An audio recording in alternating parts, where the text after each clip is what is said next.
Hi, I'm Ryan Szymanski, curator for Battleship New Jersey Museum and Memorial.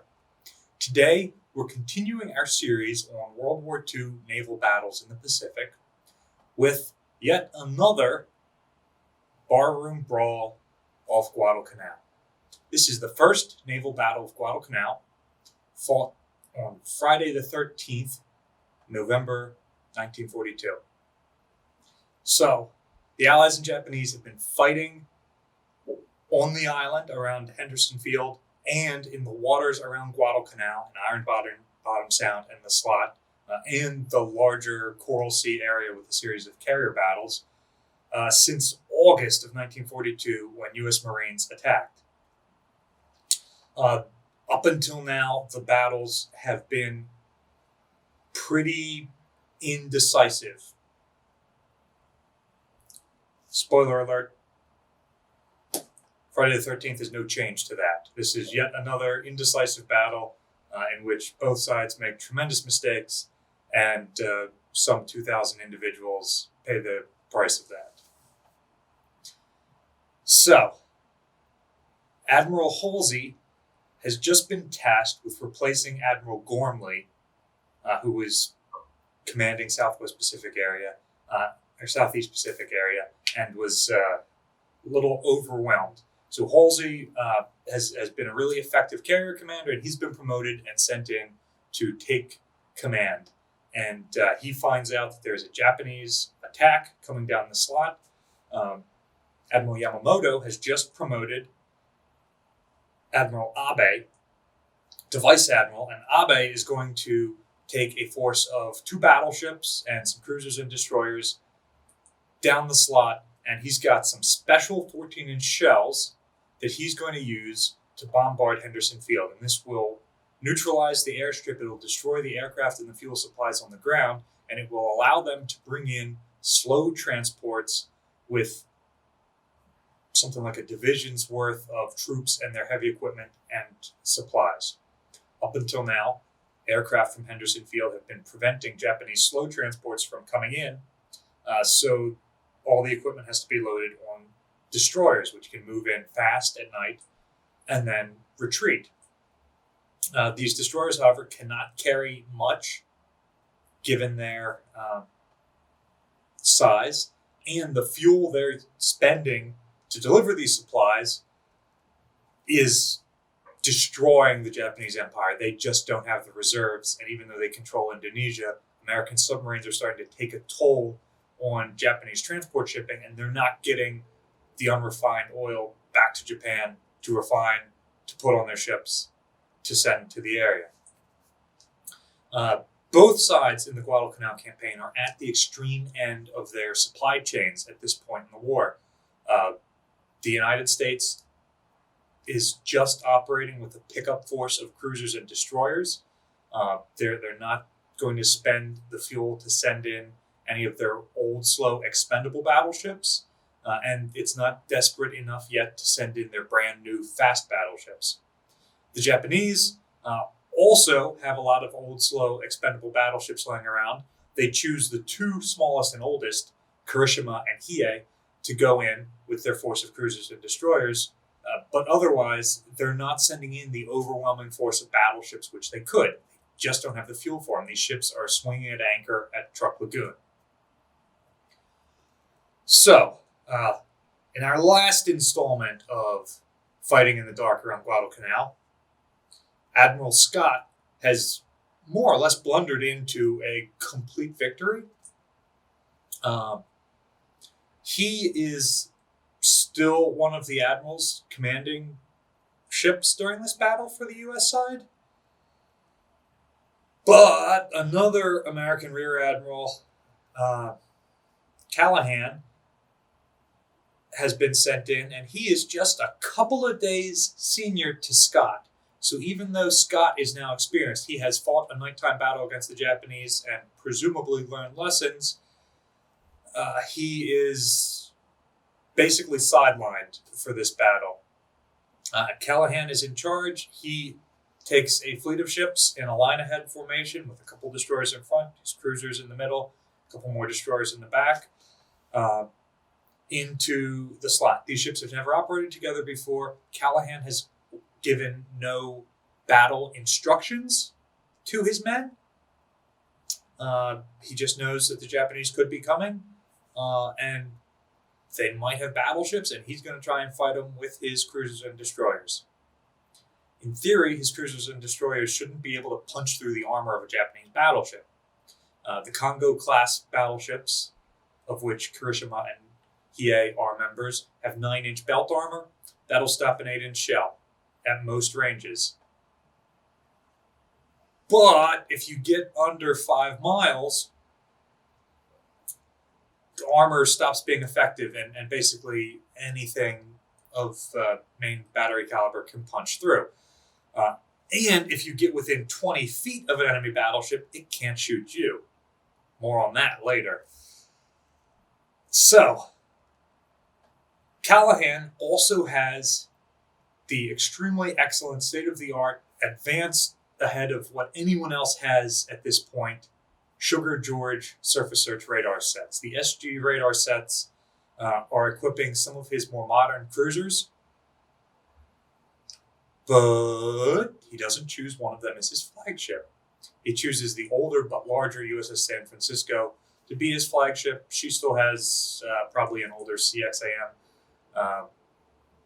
radar, and it's just not as effective. So Callahan sails blindly in a moonless Friday the 13th night right into the middle of Abe's formation.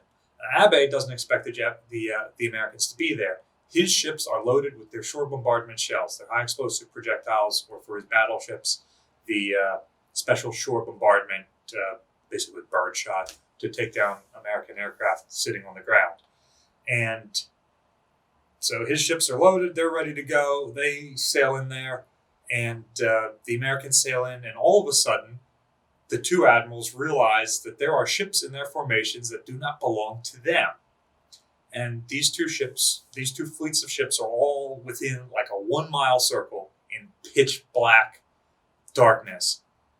And some of the American ships, like I said, have radar, and they've been tracking targets. And some of the Japanese ships with their excellent optics have been tracking targets, but neither of the admirals have a clear picture of the battlefield. They're still relying on their own visuals, and they just can't see stuff. So a ship turns on a searchlight, and everybody starts shooting. Searchlight to illuminate the other ship, see if it's a friend or a foe. Well, as soon as that big 24-inch search lamp comes on, it not only illuminates what's in front of it, you can trace that back to where it's starting. So just everybody starts shooting at once, and the two admirals are like, oh my God, you're shooting at our own ships. And then they both pretty quickly figure out, no, wait, there's more ships here than I have. So Callahan gives the order, even numbered ships fire to port, odd number ships fire to starboard. This is not anything that's been rehearsed. His commanding officers on the various ships are a little bit confused by this, and some of them have been tracking Japanese ships on their radar screens and now have to switch their guns around, which isn't a particularly quick process. For example, Battleship New Jersey can only rotate its guns 4 degrees per second. The cruisers and destroyers are much quicker than that, but still, it gives you an idea of it is not an instantaneous thing, and you are at point-blank range. So now you've got ships flipping on searchlights. As soon as a ship flips on a searchlight, another ship is going to use its anti-aircraft guns, for the U.S. the 20 millimeter, for the Japanese the 25 millimeter, to try and shoot that searchlight out so it doesn't illuminate their ships. Well, these small anti-aircraft guns are completely unprotected in the superstructure, and they're sending out a stream of tracers, which, just like the searchlights, can be tracked back to their ships. So then larger and larger guns are firing. The mid-range anti-aircraft guns are now firing at the lighter anti-aircraft guns that are going off, and then the big guns are going off with these blinding flashes that are temporarily illuminating ships. And because they are at point-blank range, these shells are hitting, and armor is pointless. Any weight devoted to armor is wasted in this battle. Ships are not supposed to engage this close. So the shells are hitting and it's lighting ships on fire, and now that ship is completely visible for the rest of the engagement. And because the armor isn't working, the shells are just going through steering gear and engine rooms, and ships are being disabled left and right. USS Portland, one of the larger American ships, a heavy cruiser, gets her steering disabled, and so she starts doing a series of 360-degree loops, and for a couple of degrees in every circle, she can bring her guns to bear on enemy ships and fire, and then she sort of withdraws from combat and comes back in. And she actually survives the battle because of that and manages to land some hits on Japanese battleships, including Hiei. Hiei takes a lot of damage. The American destroyers focus on her. Sterret and Laffey end up at ridiculously close range, such that the Japanese battleship's secondary battery and main battery cannot aim at them. However, the 5-inch guns of the American ships can cut through the Japanese armor like it's butter, and they're not really doing critical damage to the watertight integrity of Hiei. She's a huge ship. She's got a massive reserve of buoyancy. You can punch a lot of 5-inch holes in her, but they are destroying her superstructure, her secondary guns, her command and control facilities. Abe's chief of staff is killed, and that probably affects his decision-making for the rest of the battle. So, after about an hour or so of just slugging it out in knife fighting range, the two fleets are battered to the point that they withdraw. Each one has lost about half of their ships. Not necessarily sunk outright, but still floating disabled in Iron Bottom Sound.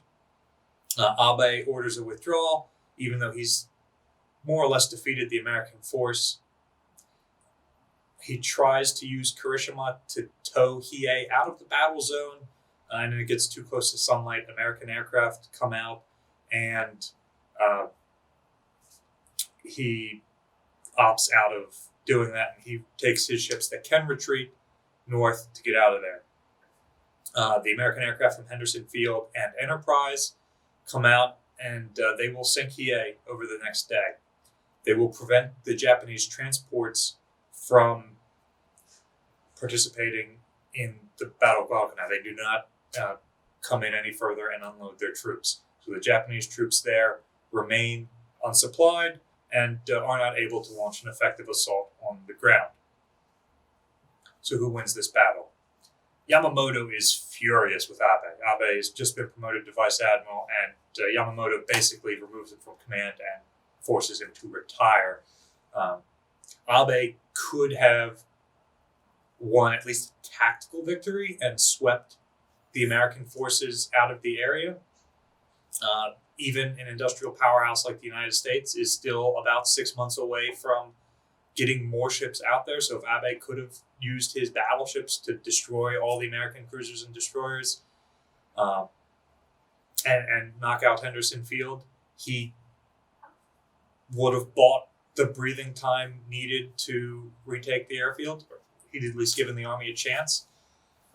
If he had have destroyed the American ships, he could have bombarded the airfield in daylight, and had he done that and destroyed their ability to launch and recover aircraft, then his ships might have been able to escape in daylight.